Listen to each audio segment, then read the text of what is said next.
Daily vaccinations fall to a 2-month low, deaths below 4,000, but questions over the numbers. Testing at a record high.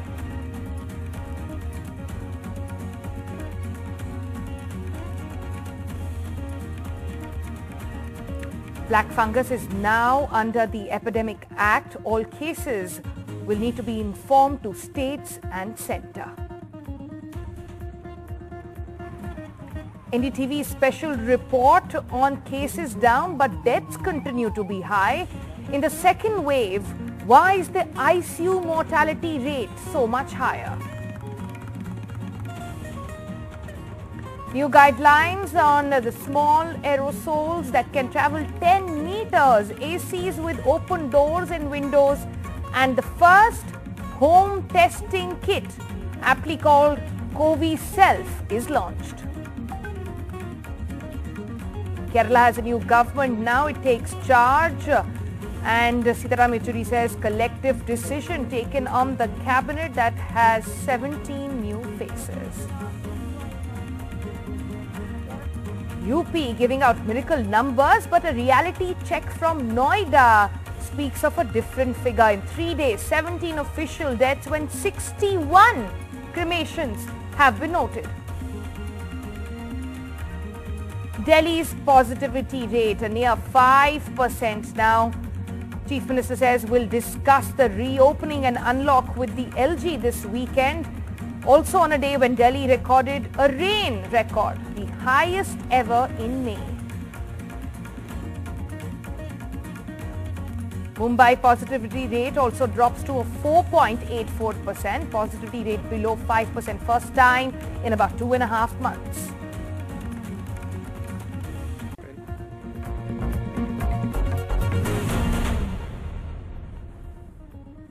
Hello and welcome. You're watching NDTV 24/7. I'm Sonal Mehrotra Kapoor. Let's begin with some numbers and what story are they telling us of COVID in the country. Vaccinations, let's talk about that first. In the past 24 hours, down by almost 11%. Cases in the past 24 hours, up by almost 3%.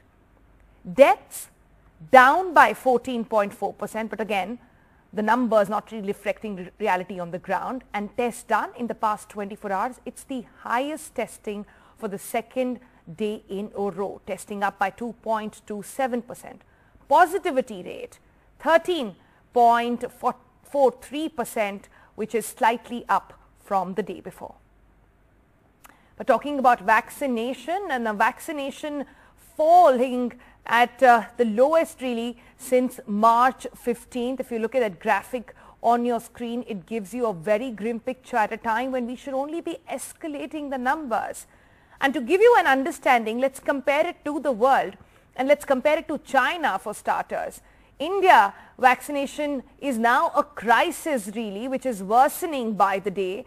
And on an average, when China gives out about 13.3 million jabs, India is doing only 1.3 million. And this also comes at a time when a new menace, that of black fungus, has taken over the country, and now it is under the Epidemic Act, meaning now all these cases will have to be reported to respective states and centres. The government really saying that this is the new challenge, and treatment needs to be multidisciplinary as well in its approach. Rajasthan, Telangana have already notified this. 63-year-old Kishore Punjabi recovered from COVID but was attacked by a fungal infection, mucormycosis, that forced doctors at a private hospital in Mumbai to surgically remove his right eye and underlying dead tissue. Operation around 12-1 बजे चालू हुआ रहेगा, करीबन 4 बजे तक operation खत्म हुआ, तो उसमें उनका एक आंख निकाला और साइनस का पूरा पार्ट जो सड़ा हुआ था स्कल बेस तक जाके वो निकाल के क्लियर किया. With hundreds of such cases of mucormycosis or black fungal disease that affects the eyes, nose, jaws and could even spread to the brain being reported across the country, the centre has asked states to notify it under the Epidemic Diseases Act. Notifying mucormycosis under the Epidemic Diseases Act will mean that every government hospital, private facility or medical college will have to notify the health authorities on all suspected and confirmed cases. That will give clarity on the total number of such cases, and the government will be able to better plan allocation of the antifungal drugs which are right now in very short supply. The ICMR health authorities will also give guidelines on how to screen, diagnose and manage the disease.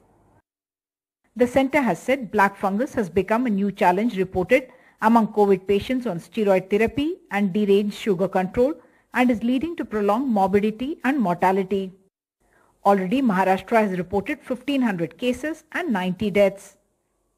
म्युकरमायकॉसिस म्हणजेच काळी बुरशी या खऱ्या अर्थाने fungal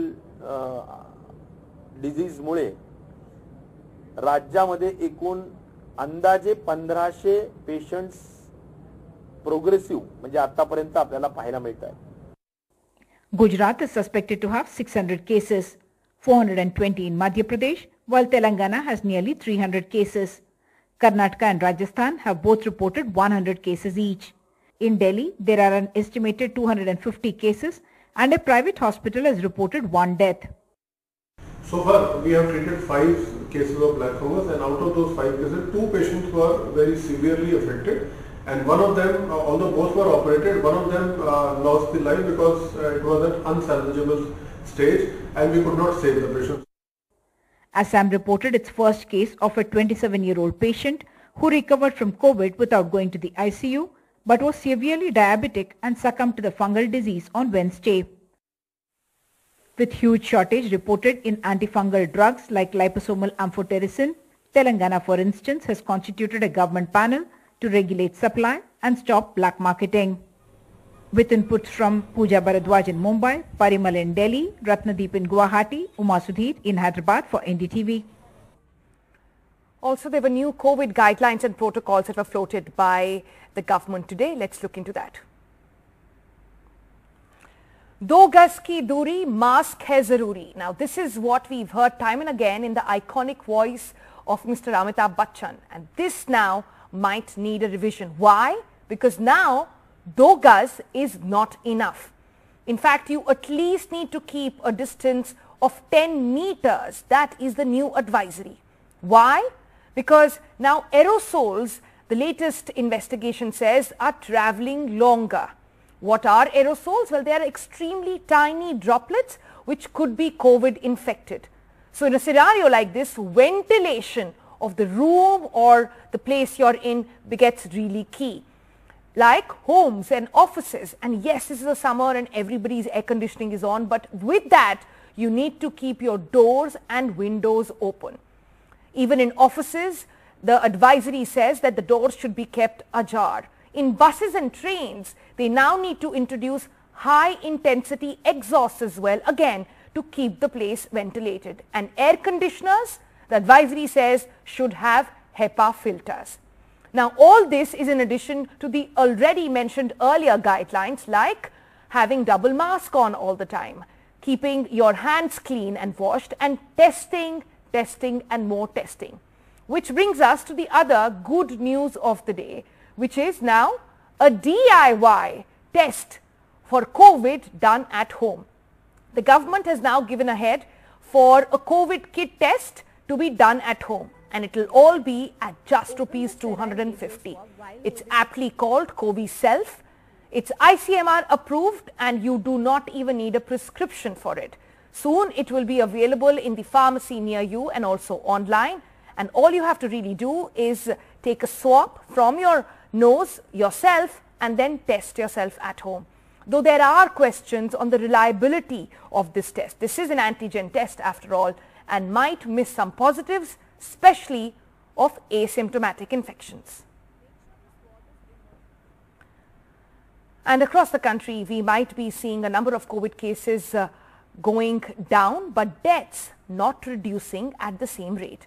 We now bring to you an NDTV special report talking about this, how in the second wave, the ICU mortality rate is much higher.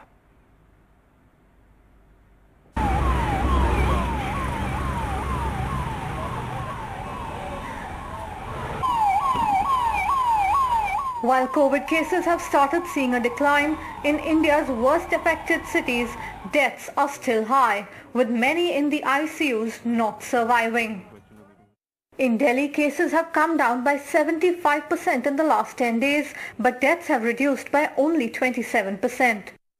At Delhi's biggest private hospital chain, Max Hospitals, more than 30,000 patients have been admitted in the second wave since the first week of April. And the most striking difference is an increased mortality rate this year. So this mortality rate last year was around 6%. This year that cumulative monthly mortality rate has increased to almost 7.5 or 7.6%. Officials of Delhi's biggest government-run COVID hospital say late hospitalization has played a role. हमने अभी तक अप्रैल से लेकर अभी तक हमारे cumulative admissions है अप्रैल से अभी तक 6,500 के अराउंड हैं, जिनमें से 20 to 25% लोगों की डेथ हो चुकी है। ये शायद इसलिए इस बार हो रहा है क्योंकि इस बार दो चीज़ें एक साथ हो गई। एक तो लोगों को एडमिशंस के लिए थोड़ा स्ट्रगल करना पड़ा, लोगों को बेड की अवेलेबिलिटी नहीं हो पा रही थी, एंड सेकेंडली ऑक्सीजन का क्राइसिस भी साथ साथ ही हो गया, जिसकी वजह से लोगों में काफ़ी पैनिक हो गया। In Mumbai, cases have come down 25% in the last 10 days, but deaths have reduced by 23%. Second wave, the substantial amount of patients which we are seeing are taking longer to recover as compared to the first wave. And this is not particularly seen in patients with comorbidity. Our mortality rates in the ICU are about 10 to 12%. Not only are the younger people getting affected, but like last time, there's a vast difference in that the virulence of the organism seems to be more. In order to handle critical care patients, both central as well as state governments are ramping up the number of ICU beds as well as the production of oxygen. But it could take the next few days or even weeks to see a clear impact of these measures. With Pooja Bhardwaj in Mumbai and in New Delhi with camera person Sushil Rathi, this is Sukirti Dwivedi for NDTV. And talking about deaths, there are about in 2 weeks deaths more than doubled in at least 12 states. Which one are those really? It's Arunachal Pradesh, Tripura, Meghalaya, Nagaland, Manipur, Andaman and Nicobar Islands, Assam, Tamil Nadu, Mizoram, Puducherry, Karnataka and Kerala. So the south of the country really is seeing a major impact at this point. But what about UP, where numbers show a miracle story, but the a reality check on the ground speaks of a different story altogether. In Noida, NDTV found out that in 3 days, the official figure was only of about 17 deaths, but in cremation grounds, we found 61 registered. This is Noida's only official COVID-dedicated crematorium. For the past few days, there have been about 20 funerals a day, a figure which is in sharp contrast to the official death count in this district. According to official data, on the 19th of May, only 5 COVID deaths in the entire district. But when NDTV checked the records of the crematorium, we found that 20 cremations were listed. Right now I'm sitting in the crematorium of Sector 94, Noida, and this is the register where they maintain data of cremations. And yesterday it was 19/5/2021, and according to the official data of UP government, and only 5 were cremated, but according to this register, there are 20 cremations are mentioned here. It was a similar pattern on other days. 7 COVID deaths reported on Monday by 19 crematoriums, 5 on Tuesday, but 22 actual cremations. In all, official data shows 17 deaths, but actual cremations were 61, over 3 times higher. The medical officer in charge of the district told NDTV that it may seem like a mismatch, but people come from nearby districts. If some die, then they are also cremated here. However, the crematorium documents list the hospitals where the COVID victims have been brought from. This data is from the only COVID crematorium center of Noida, which is in Sector 94. We don't know, there are several people who are taking their loved ones who died due to COVID to their villages, where they are cremating themselves in their crematorium places, which is just outside the villages of Gautam Buddha Nagar. And there are a lot of people who are taking bodies to their native towns in other cities of Uttar Pradesh and in Bihar.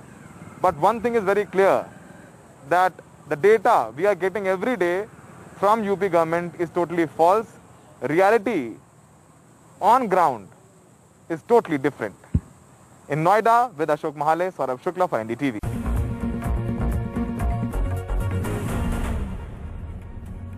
Welcome back. Now, 38 ONGC workers are still missing 4 days after the barrage that was carrying 261 people sank 35 nautical miles off the Mumbai coast as Cyclone Tauktae battered India's western coast. With questions now being asked on why were these workers still in the sea when the cyclone warning had already been sounded.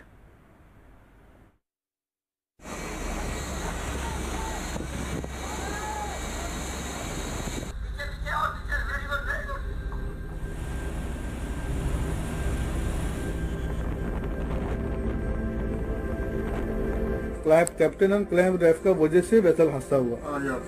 Rahman Sheikh was chief engineer at barge P305. He remained in the sea for nearly 24 hours before being rescued by the Navy.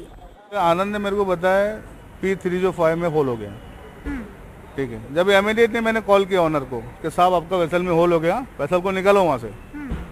तो बोले नहीं अभी निकल नहीं सकता क्योंकि तक नजदीक नहीं जा सकते, बहुत ज्यादा सुएल है, रफ है। इस सब के लिए ऑनर जिम्मेदार है, कैप्टन जिम्मेदार है, चार्टर जिम्मेदार है, even ONGC also responsible because why they give the permission to keep the vessel over there. Who is responsible for all these people dead and all these people injured?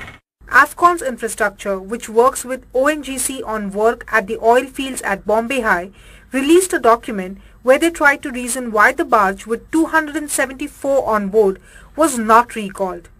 According to the statement, the weather forecast received on May 14th predicted wind speed of 40 knots. While other barges moved to the port, master of P305 chose to move 200 meters away from the platform, thinking it was the safe location. The explanation flies in the wake of clear evidence of the impending cyclone. According to this Met Department warning of May 15, sustained wind speeds of up to 91 kilometers were expected in the area. Those who are out at sea over North Arabian Sea are advised to return to the coast. Sea conditions were expected to be very high to phenomenal in the Northeast Arabian Sea on the 18th. Total 274 लोग फंसे हुए थे। इसमें से 220 लोगों को Indian navy और coast guard के सहायता से रेस्क्यू किया गया है और अब तक जो माहिती उपलब्ध है उसके अनुसार 22 लोग मयत हुए हैं। इनके डेड बॉडीज हैंडओवर किया गया है और इसके बारे में येलो गेट पुलिस स्टेशन में 22 ADR रजिस्टर किया गया है और इसकी अधिक चौकसी पुलिस करती है। But Cabinet Minister Nawab Malik said accountability of this incident needs to be fixed and ONGC needs to take up the responsibility. This is criminal negligence, he says. I will talk to Home Minister Dilip Walse Patil ji to look into the matter. If possible, FIR should be registered under 304A. It is a clear-cut case of negligence. Still, many people are missing and the question remains as to why the decision to recall this barge was not taken earlier. Why leave anything to chance at all? The accountability needs to be fixed and the accused needs to be punished. In Mumbai with Sunil Singh and camera person Praveen Ji Rohit, this is Purva Chitnis for NDTV. And two artists have now managed to raise money to save the life of an infant, and these artists also raised together about 9 lakh. This baby girl lost her mother soon after she was surgically delivered. The mother had tested positive in the 9th month of her pregnancy. The newborn's entire family had contracted the virus, including her father, a driver who had lost his job, her sister and brother, a budding actor who incidentally had worked with Kamal Hassan in Indian 2. 600 kilometers away in Bengaluru, this couple, Naveen and Savita, an actor and an artist, had raised 9 lakh rupees to save the expecting mother. A food artwork by Savita for the cause had gone viral. When I heard the news, it really pained me, since I'm a mother of 2. So I came up with an idea in just 10 minutes to depict the pain that the mother was going through.